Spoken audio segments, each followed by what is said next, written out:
Sa isang mundo kung saan hindi lahat ay may pantay na pagkakataon, may isang estudyante na piniling gamitin ang kanyang talento bilang ilaw sa madilim na landas ng iba.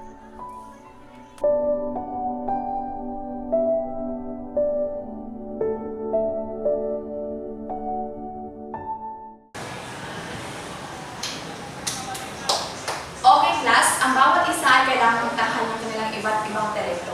Siguraduhin niyo lamang na nakahayong ito sa rubrics ha. Uy, Miss Gina! Nakikinig ka ba? May pagtatanghal kayong gagawin. Ano naman ang talentong gagawin mo? Opo ma'am, pag-iisipan ko pa.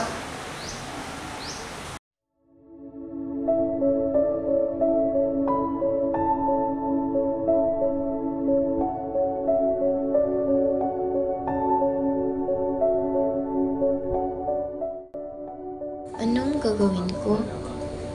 Siguro kakanta na lang.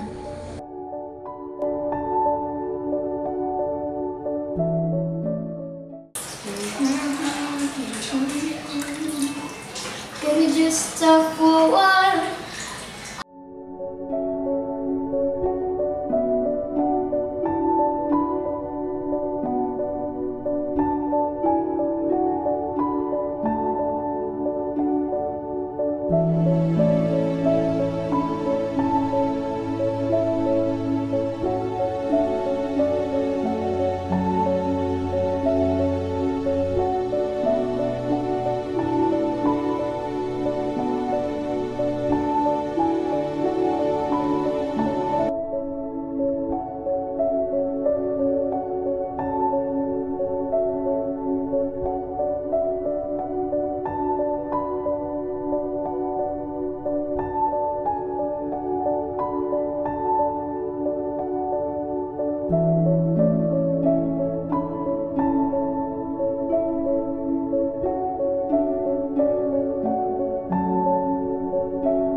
Ang talento ay hindi lamang para sa sarili.